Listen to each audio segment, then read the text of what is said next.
누가복음 21장 34절에서 36절 말씀입니다. 제 성경으로는 신약 성경 133쪽에 있습니다. 제가 봉독하겠습니다. 너희는 스스로 조심하라. 그렇지 않으면 방탕함과 술 취함과 생활의 염려로 마음이 둔하여지고 뜻밖의 그날이 덫과 같이 너희에게 임하리라. 이날은 온 지구상에 거하는 모든 사람에게 임하리라. 이러므로 너희는 장차 올 이 모든 일을 능히 피하고 인자 앞에 서도록 항상 기도하며 깨어 있으라 하시니라. 아멘. 성경을 보면 인생에 기도가 살아있었던 많은 인물들이 있습니다. 그 중에 가장 대표적인 인물을 한 명 꼽아보라고 한다면 우리는 다니엘을 말할 수 있을 것입니다. 성경을 보면 다니엘의 부모의 이름은 등장하지는 않습니다. 그리고 다른 성경의 인물들처럼 다니엘이 어느 지파의 누구의 아들이었다라는 표현도 등장하지는 않습니다. 하지만 다니엘은 어려서부터 부모님에게 그 신앙의 교육을 철저하게 잘 받았던 것 같습니다. 다니엘은 어린 시절에 바벨론이라는 그 이방 나라에 포로로 잡혀가게 되었는데 그 이방 나라의 문화가 다니엘을 위협하여도 그 신앙을 공격하여도 그 이방 나라에 가서도 끝까지 하나님의 손을 놓지 않고 기도의 줄을 놓지 않았기 때문입니다. 그리고 이 신앙은 계속해서 이어지게 됩니다.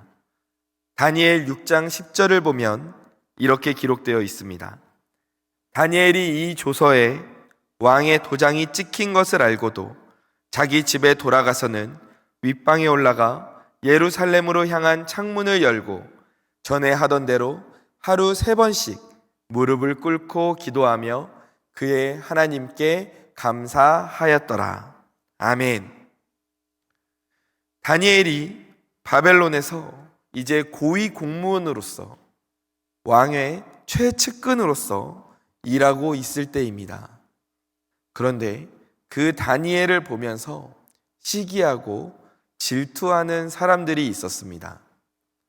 다니엘은 저기 먼 작은 나라에서 살다가 바벨론에게 그 나라가 망해가지고 그 나라에서 포로로 잡혀왔던 그런 사람인데 그 잡혀온 주제에 왕의 신임을 얻고 또 자기들이 차지해야 하는 그런 높은 관직까지 다니엘이 차지하고 있으니까 그 모습이 보기 싫었던 겁니다. 그래서 어떻게 하면 다니엘을 무너뜨릴 수 있을까? 어떻게 하면 다니엘을 그 자리에서 몰아낼 수 있을까? 고민하다가 다니엘이 하루에 3번씩 하나님께 기도하는 습관이 있다는 그것을 걸고 넘어지기로 그렇게 결심합니다. 그래서 왕에게 나아가서 왕에게 기도하지 않고 왕이 아닌 다른 신에게 기도하면 사자굴에 집어넣는 형벌을 받게 된다는 그런 법을 반포하도록 건의합니다. 그리고 다니엘을 함정에 빠뜨리고자 했던 이들의 그 말에 넘어가서 왕이 이 법을 실제로 만들게 되고 그리고 전국으로 이 법을 이제 시행하라는 그 조서를 만들어서 전달하기 시작합니다. 여기에는 왕의 도장이 찍히게 되었는데 이것은 이제 다시는 그 누구도 심지어 이 법을 만들자고 도장을 찍어준 그 왕조차도 이 법을 수정하거나 없던 일로 할 수 없다는 것을 의미했습니다. 이제 다니엘은 꼼짝없이 사자굴에 들어갈 위기에 처했습니다. 그렇다면 다니엘은 이 법이 만들어졌다는 것을 알고 있었을까요? 아니면 모르고 있었을까요? 혹시 몰라서, 이 법이 만들어졌다는 걸 몰라서 그날 집에 가서 이렇게 기도하다가 아유 이런 법이 있었어? 기도하면 이제 당분간 안 되겠네, 이렇게 생각했던 것이 아닙니다. 다니엘은 이 법이 만들어졌다는 것을 당연히 알고 있었을 것입니다. 이 당시에 다니엘은 왕궁에서 일하고 있었는데, 이 왕이 120명의 지역을 다스리는 총리들을 두었고, 또 그 총리들을 다스리는 3명의 총리를 두었는데, 그 셋 중에 하나가 바로 다니엘이었습니다. 그러니까 엄청난 위치에 있었죠.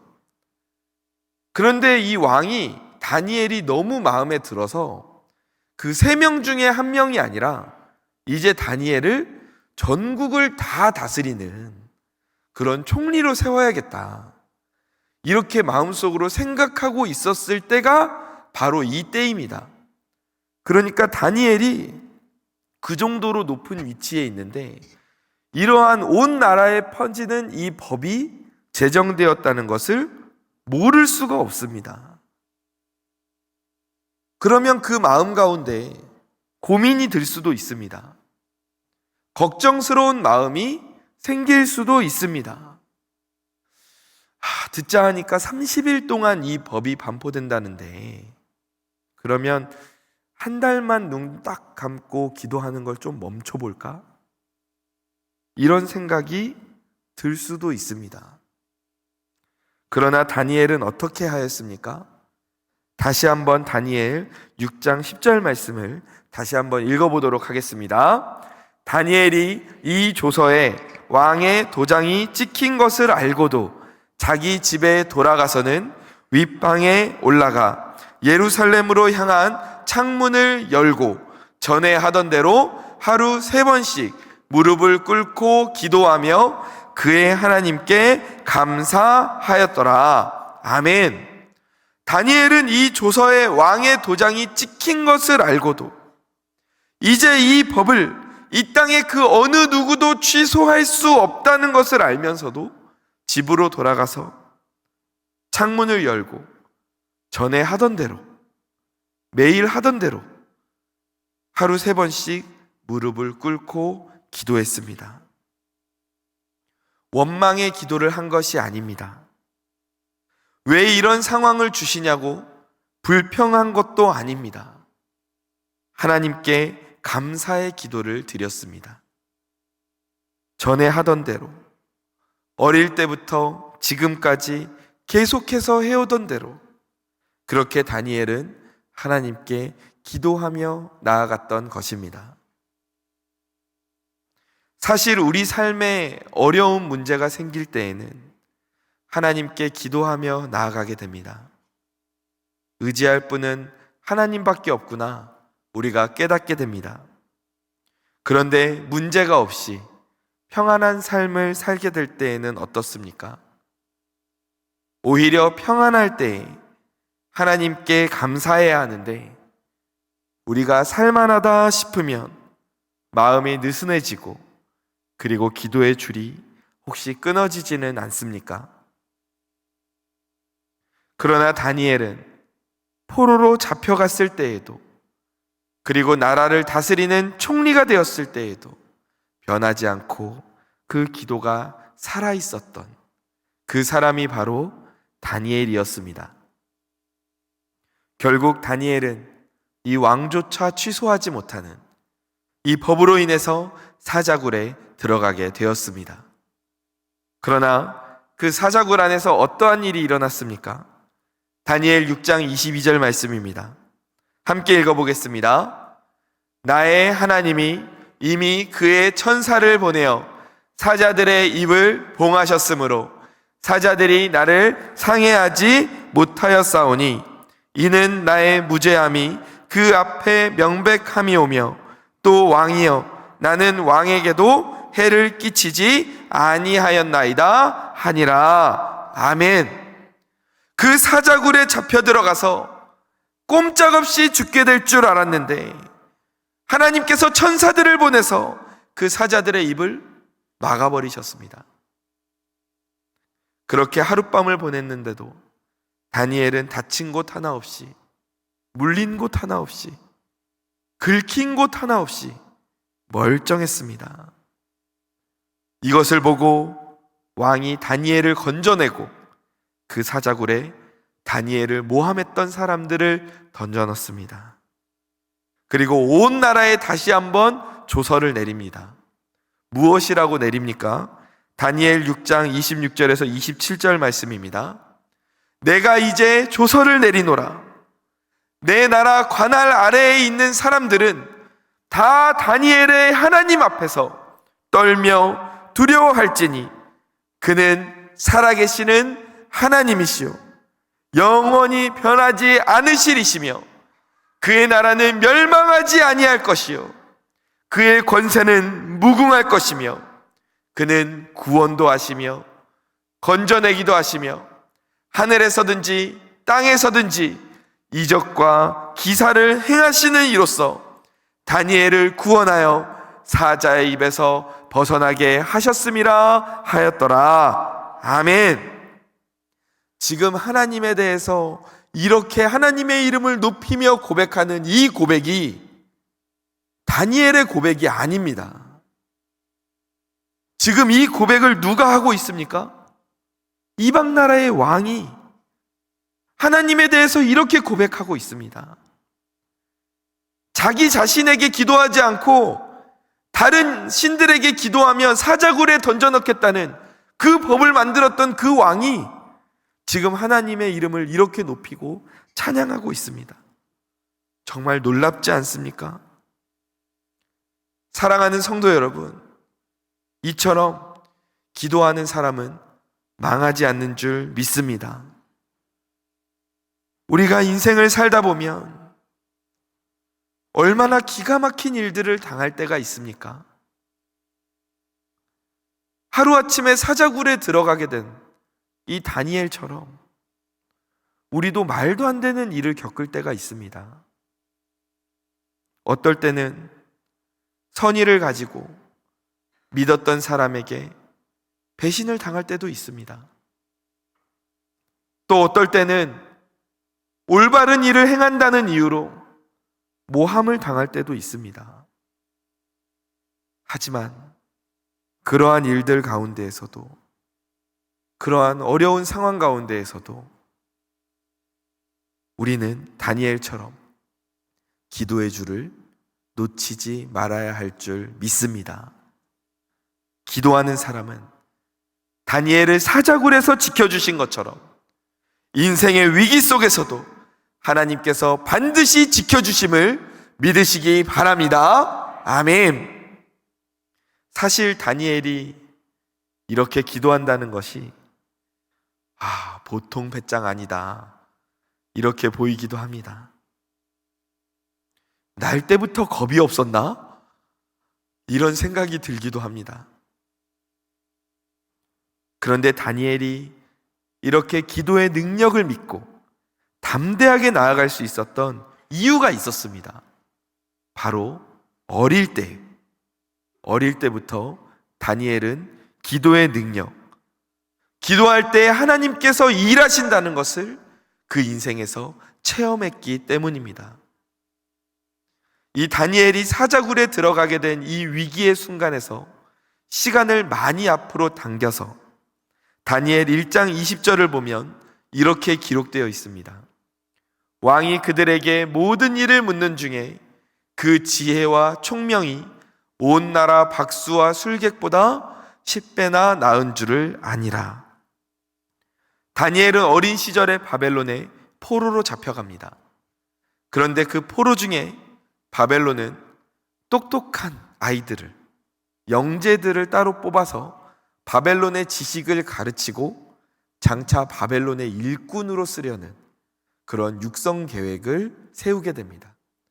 이 계획에 다니엘과 세 친구들이 함께 뽑히게 되었고, 그래서 다니엘은 그 가운데에서 바벨론의 지식을 배우면서 자라나게 됩니다. 그러나 그 중에서도 다니엘과 세 친구들은 그 바벨론의 우상 숭배 문화를 거절하고 끝까지 신앙을 지켜냅니다. 그렇게 신앙을 지키며 배우는 중에 보니까 다니엘의 지혜와 총명이 그 강대했던 나라 바벨론의 모든 박수와 술객보다 2배 똑똑한 것도 아니고 3배 똑똑한 것도 아니고 10배나 더 탁월했다고 말하는 것입니다. 바벨론에서 태어나고 자란 사람들을 압도해 버립니다. 이것 또한 기도의 엄청난 능력인 것입니다. 다니엘은 기도하며 나아갈 때 지혜를 주시는 그 하나님에 대해서 어릴 때부터 체험했고, 그래서 나이가 들어서도 끝까지 그 기도의 끈을 놓치지 않았던 것입니다. 다니엘의 기도 능력 체험은 여기에서 그치지 않습니다. 이제 바벨론 나라에서 잘 배워서 관직으로 나아갈 시기가 되었습니다.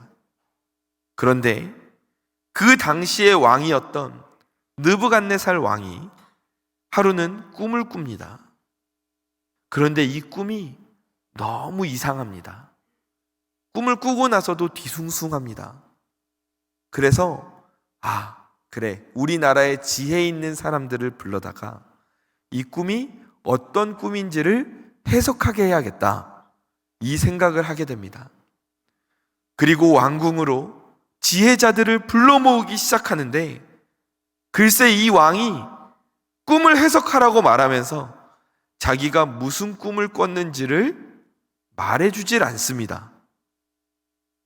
그도 그럴 것이, 만약에 왕이 나 이런 꿈을 꿨다라고 말하면 그 해석을 하는 사람이 왕이시여, 이 꿈은 왕이 나중에 돌아가신 이후에, 왕이 죽으신 이후에 그 다음에 일어날 일입니다. 그 다음에 이렇게 될 것이라는 그 뜻입니다. 만약에 이렇게 해석해버리면 이 왕이 그 해석이 진짠지 가짠지를 구분할 수가 있습니까? 없습니다. 자기가 죽은 후에 일어날 일이라는데 그걸 확인할 길이 없죠. 그러니까 왕이 그래, 진짜 지혜 있는 사람이라면 내가 꾼 꿈이 무슨 꿈인지도 맞출 거다. 그러면서 지혜자들을 불러다가 꿈을 해석하라 하는데 꿈을 알려주지도 않는 겁니다. 그러니까 바벨론에 온갖 날고 긴다는, 뛴다는 그런 모든 지혜자들이 다 왔는데도 이 왕의 꿈을 해석은커녕 알아내지도 못하는 겁니다. 이러니까 왕이 화가 났습니다. 뿔이 났습니다. 그래서 이렇게 말합니다. 다니엘 2장 13절 말씀입니다. 왕의 명령이 내림에 지혜자들은 죽게 되었고 다니엘과 그의 친구들도 죽이려고 찾았더라. 이 왕이 화가 납니다. 이 지혜자들 다 필요 없어. 지혜자들 말이야, 똑똑하다고 그러더니 아무 소용없네. 다 잡아서 죽여라. 이런 명령을 내린 겁니다. 그러니까 바벨론에서 교육을 받고 다른 사람들보다 10배나 뛰어나다고 했던 그 다니엘도 이 지혜자의 지금 명단 안에 들어가 있는 겁니다. 다니엘과 세 친구가 이 지혜자의 명단 안에 다 들어가 있으니 이제 꼼짝없이 그 어린 시기에, 그 청년의 시기에 다니엘이 이 이방 땅에서 죽게 된 겁니다.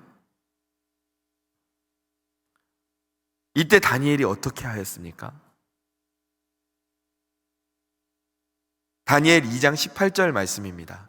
함께 읽어보겠습니다. 하늘에 계신 하나님이 이 은밀한 일에 대하여 불쌍히 여기사 다니엘과 친구들이 바벨론의 다른 지혜자들과 함께 죽임을 당하지 않게 하시기를 그들로 하여금 구하게 하니라. 아멘. 다니엘이 어떻게 합니까? 세 친구들을 불러다가 함께 기도합니다. 기도 제목은 딱 하나입니다. 주여, 우리가 죽임당하지 않게 하소서. 친구들에게 말합니다. 우리가 죽임을 당하지 않게 기도하자. 하나님께서 주시는 그 감동 가운데 다니엘과 세 친구가 기도하면서 나아갑니다. 이 모임이 구약 최초의 구역 모임이 아닐까 싶습니다. 다니엘이 구역장이고 세 친구가 이제 구역원입니다. 함께 모여서 열심히 그 구역 모임하면서 기도하면서 나아가는 겁니다. 그런데 이들의 기도에 놀라운 응답이 부어지기 시작합니다. 먼저 다니엘에게 하나님께서 황제가 꾼 꿈을 보여주십니다. 그리고 그 꿈을 어떻게 해석해야 되는지 그 해석도 알려주십니다. 그래서 다니엘이 황제에게 가서 그 꿈과 해석을 말하니까 그 왕이 어떤 행동을 합니까? 다니엘 2장 46절 말씀입니다. 이에 느부갓네살 왕이 엎드려 다니엘에게 절하고 명하여 예물과 향품을 그에게 주게 하니라. 아멘. 지금 한 나라의 황제입니다. 무서울 게 없습니다.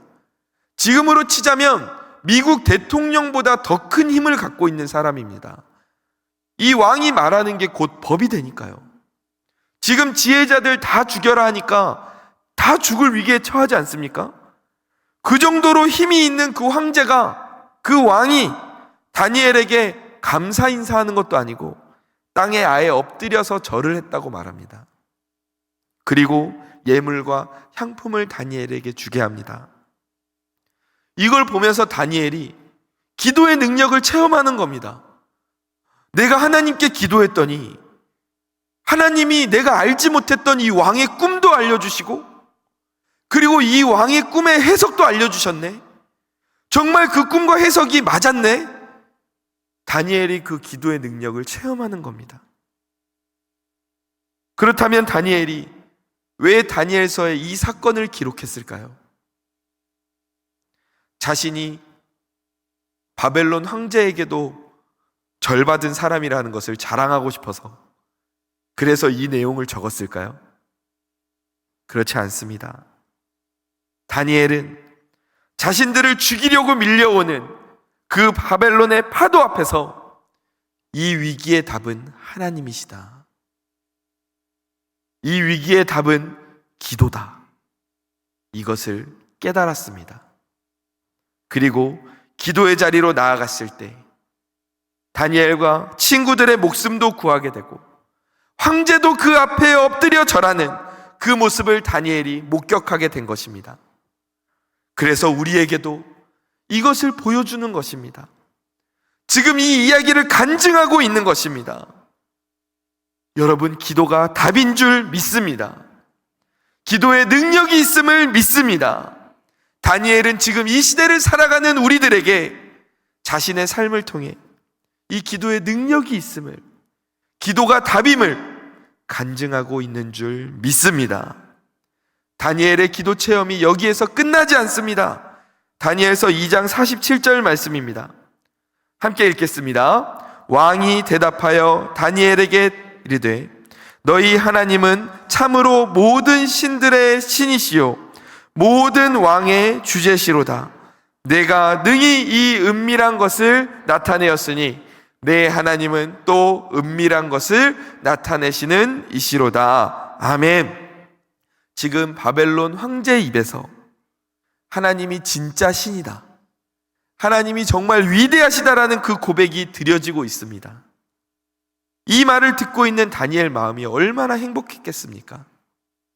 이어지는 48절에서 49절입니다. 함께 읽겠습니다. 왕이 이에 다니엘을 높여 귀한 선물을 많이 주며 그를 세워 바벨론 온 지방을 다스리게 하며 또 바벨론 모든 지혜자의 어른을 삼았으며 왕이 또 다니엘의 요구대로 사드락과 메삭과 아벳느고를 세워 바벨론 지방의 일을 다스리게 하였고 다니엘은 왕궁에 있었더라. 아멘.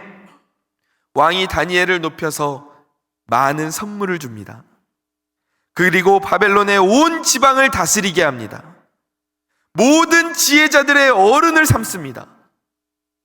다니엘의 친구들 또한 다니엘이 말하는 대로 바벨론 지방의 일을 다스리게 합니다. 어마어마한 반전, 어마어마한 역사가 일어나게 된 것입니다. 한낱 포로로 끌려왔던 소년들이 바벨론의 중추적인 역할을 감당하게 되는 것입니다. 그런데 우리 성도 여러분, 사실 다니엘이 하나님께 구한 것은 무엇이었습니까? 다니엘이 하나님께 간구했던 것은 무엇이었습니까? 목숨 단 하나였습니다. 다니엘이 구한 것이 하나님, 저 바벨론의 이 위대한 총리가 되게 해주세요. 하나님, 제 친구들 뛰어난 자리에 앉게 해주세요. 지방 관리 자리에 앉게 해주세요. 하나님, 왕이 저한테 절하고 그리고 선물도 주게 해주세요. 왕이 하나님을 찬양하게 해주세요. 다니엘은 이런 기도를 하지 않았습니다. 다니엘과 친구들은 주님, 우리 살려주세요. 살려주세요. 그 생명만 건지게 해달라는 기도를 했을 뿐인데 하나님께서는 다니엘에게 상상하지도 못했던 엄청난 은혜와 복을 부어주시지 않습니까? 이것이 기도의 능력인 줄 믿습니다. 바울이 그래서 에베소서 3장 20절에서 이 기도의 능력에 대해서 이렇게 말합니다.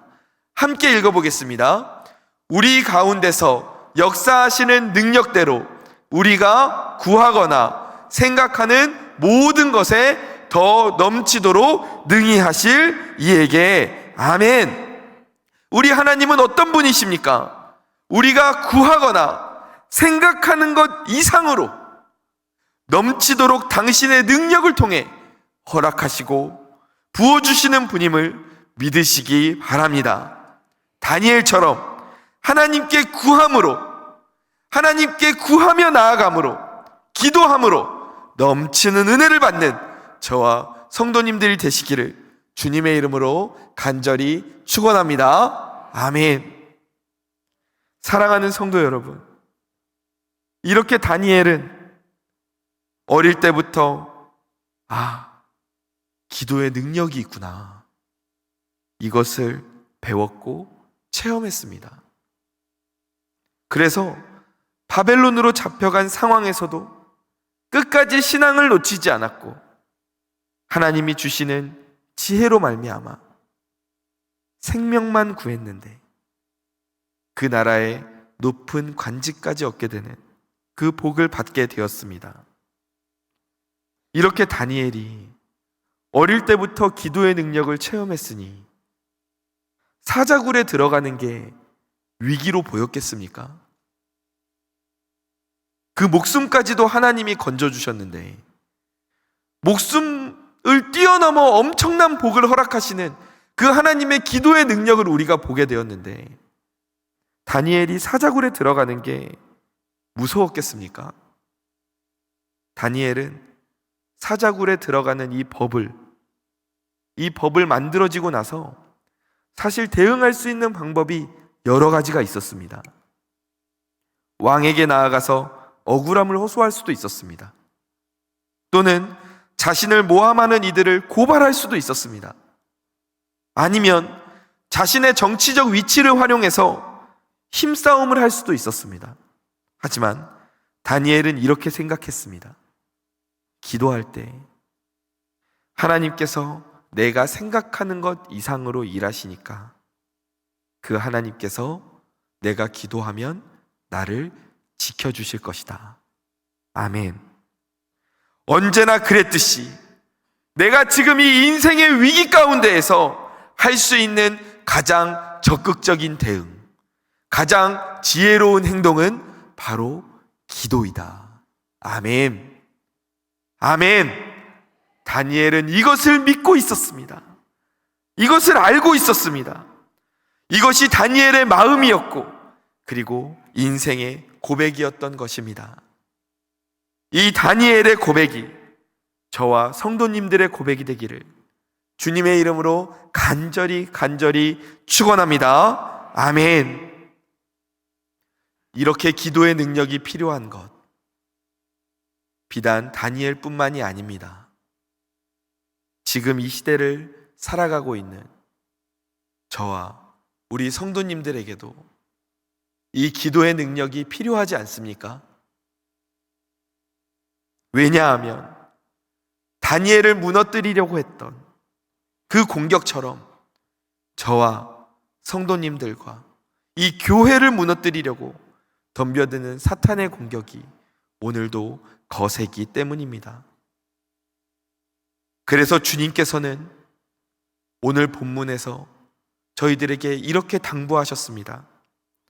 너희는 스스로 조심하라. 그렇지 않으면 방탕함과 술 취함과 생활의 염려로 마음이 둔하여지고 뜻밖의 그날이 덫과 같이 너희에게 임하리라. 이날은 온 지구상에 거하는 모든 사람에게 임하리라. 이러므로 너희는 장차 올 이 모든 일을 능히 피하고 인자 앞에 설 수 있도록 항상 기도하며 깨어 있으라. 아멘. 주님께서는 우리에게 신신당부하십니다. 이 마지막 때에 너희는 항상 기도하고 깨어 있어야 한다.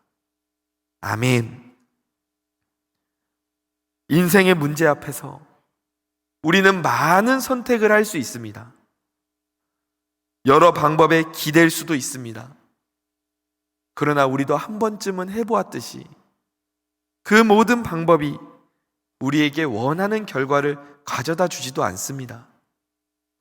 그리고 처음에는 좋아 보였는데 뒤로 갈수록 내가 잘못 선택했구나 하는 후회가 밀려오기도 합니다. 그렇기 때문에 우리가 인생에서 할 수 있는 가장 좋은 선택은 바로 하나님께 기도하면서 내가 구하는 것 이상의 은혜로 나보다도 나에게 필요한 것이 무엇인지 더 잘 아시는 그 주님의 능력으로 말미암아 그 은혜와 복을 내 삶에 채우시는 하나님께 내 인생을 맡기는 것인 줄 믿습니다. 그것이 내 인생의 가장 좋은 선택인 것입니다.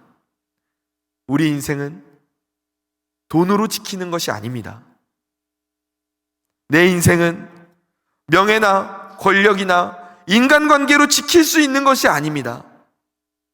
항상 기도하며 깨어있는 것. 항상 기도하며 깨어있는 것.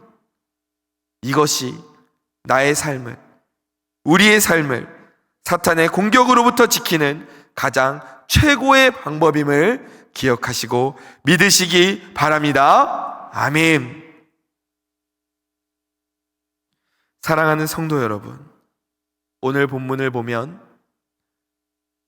우리가 항상 기도하며 깨어있지 않으면 우리는 방탕함과 술 취함과 생활의 염려로 인해서 그 마음이 둔해진다고 말씀하십니다.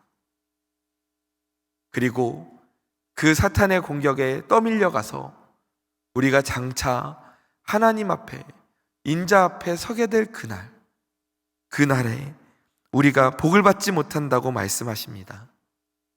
그래서 우리는 어떻게든 기도의 자리로 나아가야 하고 그리고 하나님을 만나는 자리로 나아가야 할 줄 믿습니다.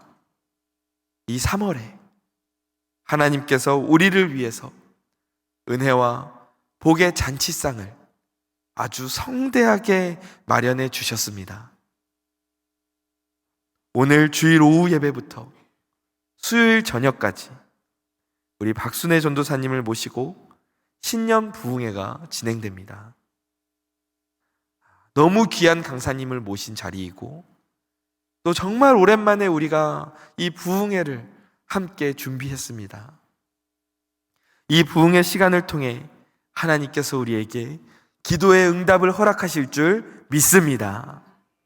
또 이어지는 3월 11일부터 31일까지 제25차 다니엘 세일의 특별 새벽 기도회가 있습니다. 뭐가 이렇게 많아? 라고 생각하실 수도 있는데 많긴 많습니다. 뭐가 많습니까? 하나님이 우리를 위해 준비해 주신 은혜와 복이 많은 줄로 믿습니다. 기도의 능력을 체험하려면 기도의 자리로 먼저 나아가야 하지 않겠습니까? 기도하지 않는데 어떻게 우리가 기도의 능력을 체험할 수 있겠습니까? 기도의 자리로 나아감을 통해 다니엘처럼 응답받고 기도의 능력을 체험하는 저와 성도님들 되시기를 축원합니다.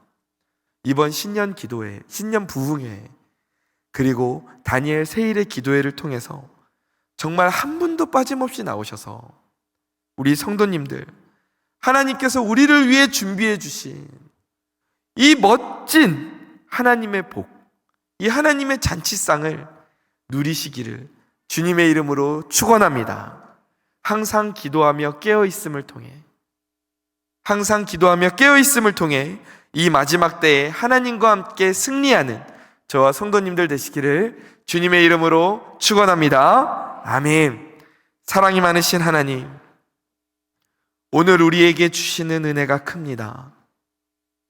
하나님, 다니엘의 인생을 보니 이 다니엘이 어릴 때부터 기도의 능력을 체험했기에 인생의 위기 속에서도 두려워하지 않고 걱정하지 않고 하나님께 가장 먼저 기도하며 나아갔음을 우리가 보게 되었습니다. 그리고 다니엘이 기도하며 나아갈 때 하나님께서 그 인생에 다니엘이 구한 것 그 이상으로 넘치는 복과 은혜를 부어주셨던 것을 우리가 보게 되었습니다. 하나님, 그 기도의 능력 나도 체험하고 싶습니다. 주님, 그 기도의 능력 나도 체험하기를 원합니다. 하나님, 그래서 기도의 자리로 나아가기를 원합니다. 이번 3월 신년 부흥회와 특별 새벽 기도회로 계속해서 이어지는데 주님, 이 시간에 우리가 하나님 앞에 나아가 하나님이 나를 위해 준비해 주신 그 복과 은혜의 잔치상을 충분히 누리며 기쁨으로 받는 그런 저와 성도님들이 되도록 주님께서 인도하여 주옵소서. 이 마지막 때에 항상 기도하며 깨어있음으로 말미암아 하나님, 사탄의 공격에 넘어지지 아니하고 하나님과 함께 승리하는 우리 인생이 되게 하여 주옵소서. 오늘도 우리와 함께 하시는 하나님 감사합니다. 사랑이 많으신 예수님의 이름으로 기도드립니다. 아멘.